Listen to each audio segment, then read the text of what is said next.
Today we are discussing gastrointestinal bleeding and how you would approach this scenario in the emergency setting as a junior doctor.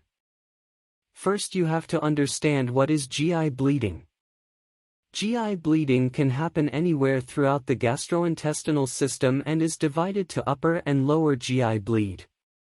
An upper GI bleed is bleeding that occurred before the Treitz ligament, and lower GI hemorrhage is distal to the ligament of Treitz. In emergency department, it is difficult to differentiate upper and lower bleed. As a junior doctor in emergency department, you must know the common causes of both upper and lower gastrointestinal bleed. Peptic ulcer disease, gastritis, and varices are the three most typical causes of upper gastrointestinal hemorrhage. The common cause of a lower GI hemorrhage is diverticulosis. Less frequent causes are pseudomembranous colitis, viral diarrhea, aortoenteric fistula, radiation colitis, mesenteric ischemia, and Meckel diverticulum. I have included a link below to the causes of both upper and lower GI bleed. Bear in mind, you are not required to know everything. Just remember the common causes, as common things occur commonly. Besides knowing the frequent causes, you need to recognize the common symptoms.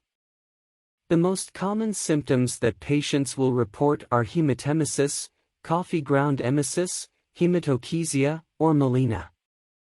It is important to elicit the frequency and duration of these symptoms.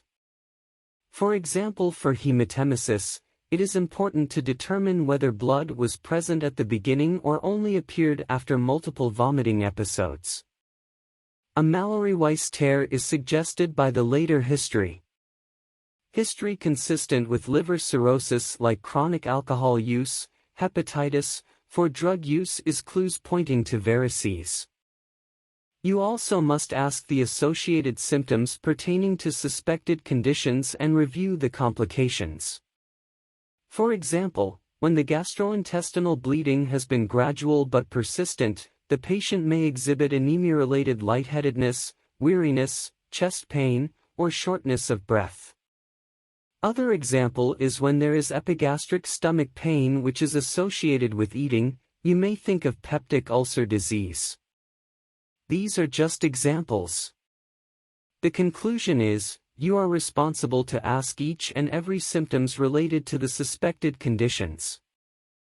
When coming to investigations, the routine blood like complete blood count, electrolytes, renal function, and coagulation investigations must be ordered. At the same time, someone must alert the blood bank. It is highly possible transfusion is necessary. Other investigation in patients with a perforation or aspiration suspicion is an upright chest X-ray to look for free air under the diaphragm, which is a sign of perforation, and this necessitates immediate surgical attention. Patients with known heart disease, risk factors for coronary artery disease, or symptoms that suggestive coronary ischemia should have an ECG done. An ECG is also mandatory for any elderly patients. When comes to treatment, the very first thing is to establish an intravenous access and run fluids.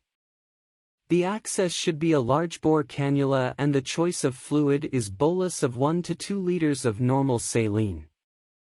Packed red blood cells should be administered if the patient's condition worsens following the fluid bolus. Patients who have severe blood loss and unstable vital signs are given type O uncross-matched blood. Fresh frozen plasma is also requested if a coagulopathy is thought to be present. Patients who have hematochezia from an upper GI source and new blood in the nasogastric aspirate should have an urgent endoscopy. Early endoscopic intervention is beneficial for patients with liver illness as well. The frequency of rebleeding is decreased with proton pump inhibitors. It is advised to administer an 80 mg bolus of pantoprazole followed by a 5 mg infusion. By lowering portal hypertension, octreotide helps to reduce the frequency of bleeding, the rate of rebleeding, and death. Patients with uncontrolled bleeding, perforation, liver illness, or individuals with portal hypertension may need surgical intervention.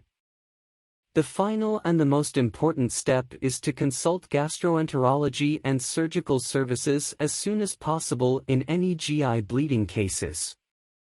The key takeaway in this topic is that the treatment is frequently required when abnormalities are present before a comprehensive history is taken. A GI bleeding case must be managed in a team. You cannot be managing a GI bleed case alone. That is not possible. Any GI bleeding cases arrive in the emergency room, for access must be established, and at the same time blood for investigations must be withdrawn. Simultaneously, one needs to take the vital sign and attach cardiac monitor and provide oxygen support. Another person may order investigations while other may be alerting the blood bank medical officers and also filling up blood forms. The team must also consist of nurses and medical assistants too. One might check the vital signs. One might attach cardiac monitor and provide oxygen support. As usual, please like, comment and subscribe if you find this video useful, as this will motivate me into doing more videos like this. Don't forget you can request your biology or medicine topics via the Google form that is linked in the description below. Thank you and see you all in the next video.